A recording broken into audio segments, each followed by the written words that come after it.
God of War initially surprised gamers by swapping out Kratos' signature weapon, the Blades of Chaos, with a much more Nordic-looking Leviathan axe. We actually love the axe, but we also know that the God of War games are known for having multiple weapons. So it wasn't that surprising when halfway through the game, Kratos gets reacquainted with his two best frenemies. So how do the Blades of Chaos fit into the story? And how do they work with the new God of War combat style? The Blades of Chaos are a pair of weapons forged by Ares, the former God of War. Ares bestowed them to Kratos, but they came with a cost.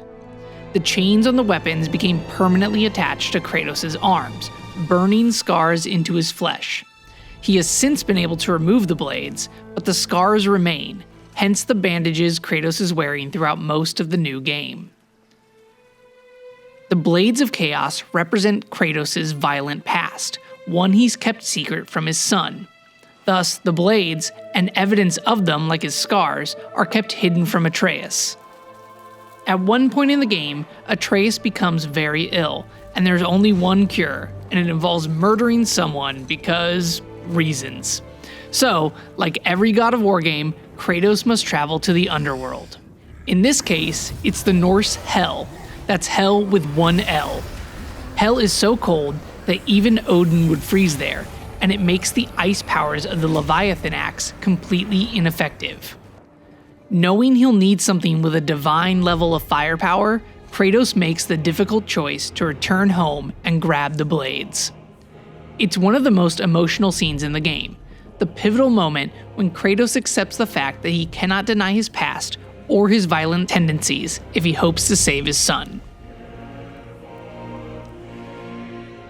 In the game, the Blades of Chaos serve as a nice alternate weapon to the axe. Their fire elemental attacks are more effective on certain enemies. The blades themselves start out looking very similar to the versions from previous games, but as you continue to upgrade them, the dwarves Brock and Sindri add some more Nordic touches that change their appearance.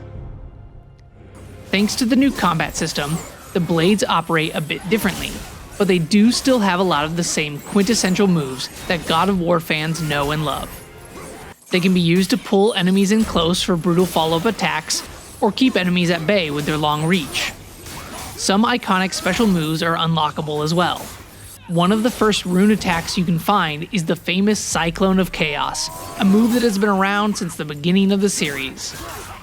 There's also Rampage of the Furies, one of Kratos' most devastating multiple hit attacks. But Kratos picks up a lot of new moves too, inspired by weapons from previous games, which makes the Blades of Chaos a more versatile weapon than before. So there you go, that's the Blades of Chaos in a nutshell. What do you think of the new combat system? Do you prefer the axe or the blades? Let us know in the comments, and be sure to leave a like. For more on God of War and every game you love, keep watching FANDOM.